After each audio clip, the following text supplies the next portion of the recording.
Hi friends, welcome to Chikku's nest. ഇന്ന് ഞാൻ വന്നിരിക്കുന്നത് നമ്മുടെ മലബാർ സ്പെഷ്യലായ കൈപ്പോളയുടെ റെസിപ്പി ആയിട്ടാണ്. നല്ല ടേസ്റ്റി ആയിട്ടുള്ളൊരു സ്നാക്കാണിത്. അപ്പോൾ നമുക്കിതെങ്ങനെയാണ് തയ്യാറാക്കുന്നതെന്ന് നോക്കാം. ഞാൻ ഇതിനു വേണ്ടി നല്ല പഴുത്ത 2 ഏത്തപ്പഴമാണ് എടുത്തേക്കുന്നത്. അത് ചെറിയ പീസസ് ആയിട്ട് മുറിച്ചെടുത്തിട്ടുണ്ട്. ഞാനൊരു പാൻ ചൂടാക്കാൻ വെച്ചിട്ടുണ്ട്. ആദ്യം നമുക്ക് അണ്ടിപ്പരിപ്പും കിസ്മിസും ഒന്ന് നെയ്യിൽ വറുത്ത് എടുക്കണം. പാത്രം ചൂടായിട്ടുണ്ട്. ഇനി ഇതിലേക്ക് 2 ടേബിൾ സ്പൂൺ നെയ്യ് ചേർത്ത് കൊടുക്കാം.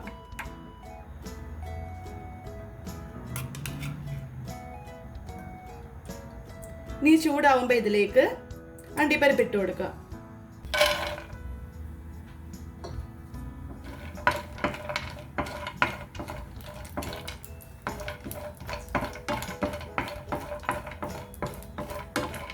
ഇത് റോസ്റ്റ് ആയിട്ടുണ്ട്. ഇനി ഇത് നമുക്ക് മറ്റൊരു പാത്രത്തിലേക്ക് മാറ്റാം.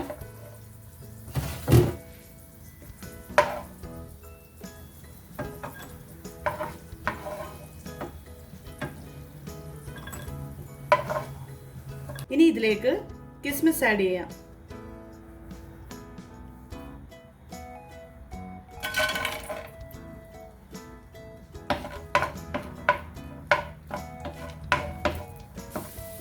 ഇത് ഇവിടെ തയ്യാറായിട്ടുണ്ട്. ഇനി ഇതിലേക്ക് ഏത്തപ്പഴം ഇട്ട് നന്നായിട്ടൊന്ന് വഴറ്റിയെടുക്കണം.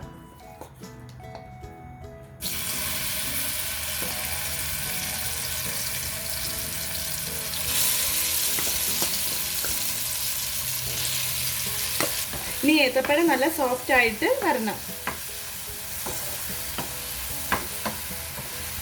ഞാനിപ്പോൾ ലോ ഫ്ലെയിമിന്റെ മീഡിയം ഫ്ലെയിമിന്റെ ഇടയ്ക്കാണ് ഇട്ടേക്കുന്നത്.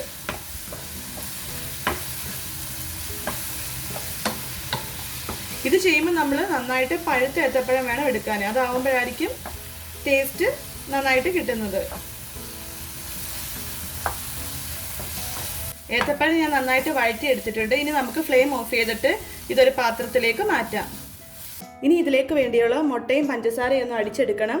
അതിനുവേണ്ടി നമുക്ക് ഇതിലേക്ക് ആദ്യം 3 മുട്ട ചേർത്ത് കൊടുക്കാം.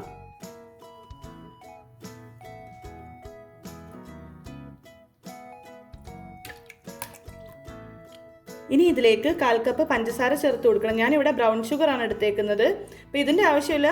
ഇതിപ്പോൾ ഞാൻ ഉണ്ടായതുകൊണ്ട് ചേർത്ത് കൊടുക്കുന്നേ ഉള്ളൂ. സാധാ വൈറ്റ് ഷുഗർ എടുത്താൽ മതി.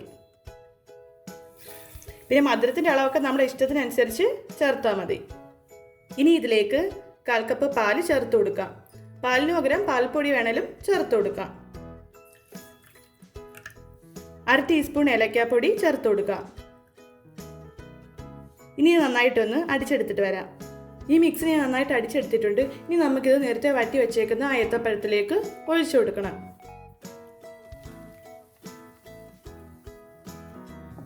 ഇനി ഇതെല്ലാം കൂടി നന്നായിട്ടൊന്ന് മിക്സ് ചെയ്തെടുക്കണം.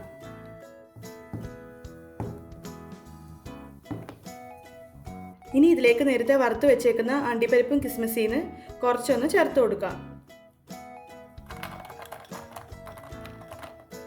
ഇനി ഇത് വീണ്ടും ഒന്ന് മിക്സ് ചെയ്ത് കൊടുക്കാം.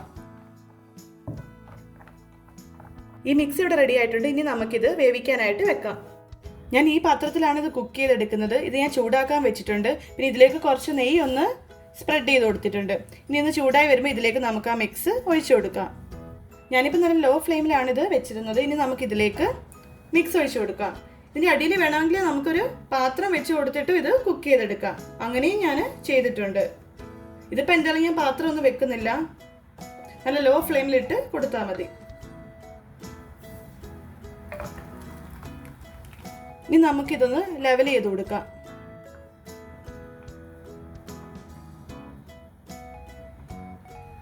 ഇനി നമുക്കിത് അടച്ചു വെച്ച് കുക്ക് ചെയ്യാം. ഒരു 10 മിനിറ്റൊക്കെ ആകാറാകുമ്പോൾ ഇതിലേക്ക് ആ ബാക്കിയിരിക്കുന്ന അണ്ടിപ്പരിപ്പും കിസ്മിസും കൂടി ഇതിൻ്റെ മുകളിലേക്ക് വെച്ച് കൊടുക്കാം.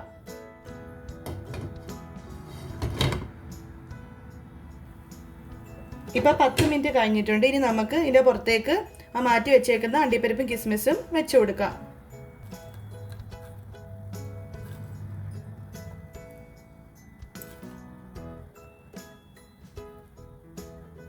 ഇനി നമുക്കിത് പതുക്കെ ഒന്ന് പ്രസ് ചെയ്ത് കൊടുക്കാം. ഇതിപ്പോൾ നല്ല വിത്തുള്ള പാത്രം ആയതുകൊണ്ട് ഒരു 15 മിനിറ്റ് വരെ മതിയാവും കുക്കായി കിട്ടാൻ. പക്ഷേ കുറച്ച് വിത്ത് കുറഞ്ഞ്, അതായത് സോസ് പാനിലൊക്കെ ചെയ്യുവാണെങ്കിൽ ഒരു 25 മുതൽ അരമണിക്കൂർ വരെ വേണ്ടിവരും കുക്കായി കിട്ടാൻ. ഇനി നമുക്കിത് വീണ്ടും 5 മിനിറ്റ് കൂടി ഒന്ന് അടച്ചു വെക്കാം. ഇപ്പോൾ 5 മിനിറ്റ് കൂടി ആയിട്ടുണ്ട്. ഇതിപ്പോൾ ഏകദേശം കുക്കായിട്ടുണ്ട്. ഇനി ഇതിൻ്റെ മുകൾ ഭാഗം ഒന്ന് നമ്മൾ 2-3 മിനിറ്റ് ഒന്ന് കുക്ക് ചെയ്തെടുക്കണം. അതിനുവേണ്ടി നമുക്കിത് മറ്റൊരു പാനിലേക്ക് ഫ്ലിപ്പ് ചെയ്ത് കൊടുക്കാം.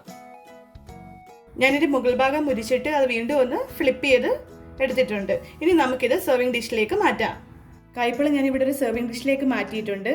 ഇനി നമുക്കിതൊന്ന് കട്ട് ചെയ്യാം.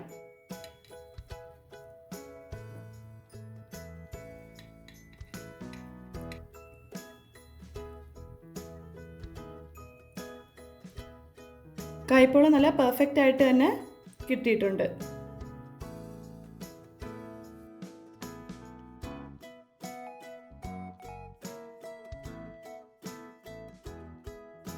ഇത് ഇതുവരെ കഴിക്കാത്തവർ എന്തായാലും ഒന്ന് ട്രൈ ചെയ്ത് നോക്കുക.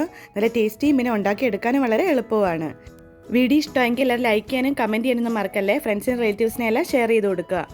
ചാനൽ സബ്സ്ക്രൈബ് ചെയ്യാത്ത ഫ്രണ്ട്സ് ചാനൽ സബ്സ്ക്രൈബ് ചെയ്തുകൂടി സപ്പോർട്ട് ചെയ്യുക. കൂടെയുള്ള ബെല്ലൈക്കൺ കൂടി എനേബിൾ ചെയ്ത് കൊടുത്താൽ ഞാൻ വീഡിയോസ് ഇടുമ്പോൾ അപ്പം തന്നെ നിങ്ങൾക്ക് നോട്ടിഫിക്കേഷൻ വരുന്നതായിരിക്കും.